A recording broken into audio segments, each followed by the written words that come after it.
এবারে আদালতের দ্বারস্থ সৌরভ গঙ্গোপাধ্যায়। ফেসবুকে মানহানির চেষ্টা, বানানো গল্প ছড়ানো হচ্ছে। রেগে মেগে ঠাকুরপুকুর থানায় অভিযোগ জানাতে ছুটলেন সৌরভ গঙ্গোপাধ্যায়। সচেতনভাবে কালিমা লিপ্ত করার চেষ্টা চলছে দাদার ভাবমূর্তিকে। কার বিরুদ্ধে অভিযোগ দাদার?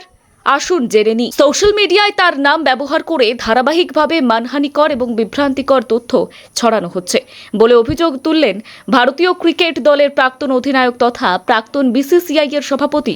আর এই ঘটনায় কড়া আইনি পদক্ষেপের পথে হাঁটলেন তিনি।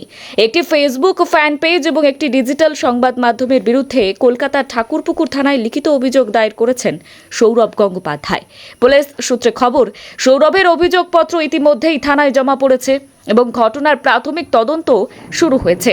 ঠাকুরপুকুর থানার ওসির উদ্দেশ্যে পাঠানো চিঠিতে তিনি উল্লেখ করেছেন, দীর্ঘ ক্রিকেট জীবন এবং প্রশাসনিক দায়িত্ব পালনের সুবাদে দেশ বিদেশে তার অসংখ্য অনুরাগী রয়েছেন। একজন জনপরিচিত ব্যক্তিত্ব হিসেবে সমালোচনা মেনে নিতে তিনি অভ্যস্ত হলেও ইচ্ছাকৃতভাবে মিথ্যা, বিভ্রান্তিকর এবং মানহানিকর তথ্য প্রচার করে তার ভাবমূর্তি ক্ষুণ্ণ করার চেষ্টা কোনোভাবেই গ্রহণযোগ্য নয়। অভিযোগপত্রে একটি ফেসবুক ফ্যান পেজের নাম উল্লেখ করেছেন সৌরভ। আর তার দাবি, ওই পেজ থেকে নিয়মিত এমন কিছু পোস্ট এবং প্রতিবেদন শেয়ার করা হচ্ছে যা সাধারণ মানুষের কাছে তার সম্পর্কে ভুল ধারণা তৈরি করছে। এর ফলে তার ব্যক্তিগত পেশাগত সম্মান ক্ষতিগ্রস্ত হচ্ছে বলেও অভিযোগ করেছেন তিনি। শুধু ফেসবুক পেজ নয়, একটি অনলাইন ক্রীড়া সংবাদ মাধ্যমকেও অভিযোগের আওতায় এনেছেন প্রাক্তন ভারত অধিনায়ক।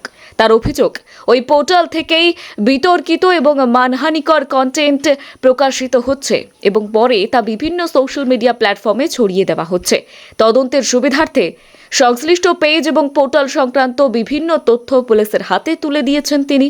অভিযোগপত্রে সৌরভ গঙ্গোপাধ্যায় পুলিশকে অনুরোধ করেছেন বিষয়টি গুরুত্ব সহকারে তদন্ত করে দোষীদের চিহ্নিত করতে। একই সঙ্গে তিনি দাবি করেছেন, সোশ্যাল মিডিয়া অপব্যবহার করে কোনো ব্যক্তির মানহানি বা সম্মানহানি করার প্রবণতার বিরুদ্ধে দ্রুত এবং কঠোর আইনানুগ ব্যবস্থা নেওয়া হোক। ঠাকুরপুকুর থানা সূত্রে জানা গিয়েছে, অভিযোগ পাওয়ার পর সংশ্লিষ্ট সোশ্যাল মিডিয়া অ্যাকাউন্ট এবং ডিজিটাল প্ল্যাটফর্মগুলির কার্যকলাপ খতিয়ে দেখা হচ্ছে। প্রয়োজনে সাইবার বিশেষজ্ঞদের সহায়তা নিয়ে তদন্ত আরও এগিয়ে নিয়ে যাওয়া হবে। সোশ্যাল মিডিয়ার ক্রমবর্ধমান প্রভাবের যুগে সৌরভ গঙ্গোপাধ্যায়ের এই পদক্ষেপকে অনেকেই তাৎপর্যপূর্ণ বলে মনে করছেন।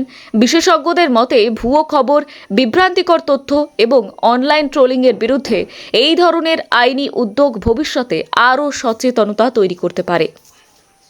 ব্যুরো রিপোর্ট, গলসি বার্তা।